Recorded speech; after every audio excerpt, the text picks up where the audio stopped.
আমগুৰি সমষ্টি বিলুপ্ত হোৱাৰ ফলত প্ৰদীপ হাজৰিকা অঘৰী হৈছে। কিন্তু হাজাৰ হলেও তেওঁৰ বাবেই অসম গণ পৰিষদ এবাৰ ৰক্ষা পৰিছিল। দলটো বিভাজিত হোৱাৰ পৰা ৰক্ষা কৰাত প্ৰদীপ হাজৰিকাৰ ডাঙৰ ভূমিকা আছে।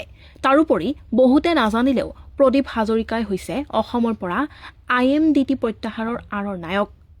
সৰ্বানন্দ সোণোৱালক সুপ্ৰিম কোৰ্টত গোচৰ ৰুজু কৰিবলৈ প্ৰদীপ হাজৰিকাইহে দায়িত্ব প্ৰদান কৰিছিল।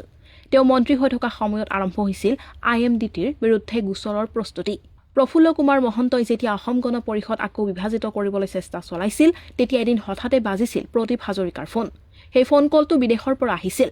আচলতে ফোনটোৰ আঁৰতো আছিল এটা কাহিনী। প্ৰদীপ হাজৰিকালৈ ফোনটো কৰিছিল আলফাৰ সেনাধ্যক্ষ পৰেশ বৰুৱাই। সেইদিনা বেংককত ঘনিষ্ঠ ৰেৱতী ফুকনৰ সৈতে বহি আছিল পৰেশ বৰুৱা। প্ৰসংগৰ ক্ৰমে দুয়ো অগপৰ কথা উলিয়ালে। তেতিয়া চুতীয়া নেতা অতুল বৰাৰ পৰা নেতৃত্ব কাঢ়ি লোৱাৰ কথা কৈছিল ৰেৱতী ফুকনে। কিন্তু কথাটো ভাল নেপালে পৰেশ বৰুৱাই। তেওঁ অগপক পুনৰ প্ৰফুল্ল মহন্তৰ হাতত গতাই দিয়াটো সমৰ্থন নকৰিলে। সেই বেংককৰ এখন হোটেলৰ লবিৰ পৰা পৰেশ বৰুৱাই ছেটেলাইট ফোনেৰে প্ৰদীপ হাজৰিকাৰ সৈতে কৰিছিল যোগাযোগ। ৰেৱতী ফুকনক ফেকাহি মাৰি তেওঁ অগপ নেতাজনৰ পৰা পৰিস্থিতিৰ সবিশেষ জানিবলৈ চেষ্টা কৰিলে। অগপক বিভাজিত কৰিবলৈ প্ৰফুল্ল মহন্তই চলোৱা কাৰসাজিৰ বিষয়ে জনাই প্ৰদীপ হাজৰিকাই পৰেশ বৰুৱাক সকলো কথা দীঘলীয়াকৈ ক'লে। নীৰৱে কথাবোৰ শুনিলে পৰেশ বৰুৱাই। শেষত প্ৰদীপ হাজৰিকাই তেওঁ ক'লে, ককাইদেউ পাৰিলে দলটোক এইবাৰলৈ বচাওক। তাৰ পিছতে অগপৰ ভিতৰুৱা ৰাজনীতিত পৰেশ বৰুৱাই হস্তক্ষেপ কৰিলে।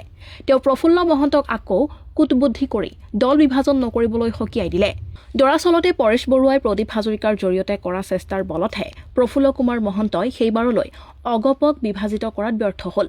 প্ৰদীপ হাজৰিকাই অসম গণ পৰিষদক ৰক্ষা কৰিলে ঠিকেই, কিন্তু তেওঁ নিজৰ আমগুৰি সমষ্টিটো বচাব নোৱাৰিলে। সমষ্টি পুনৰ নিৰ্ধাৰণৰ নামত প্ৰদীপ হাজৰিকাক ৰাজনৈতিক বৰলা কৰি পেলোৱা হ'ল। তেওঁ শেষত টিয়কতো টিকট দাবী কৰি এঘৰি যুঁজ দিছিল।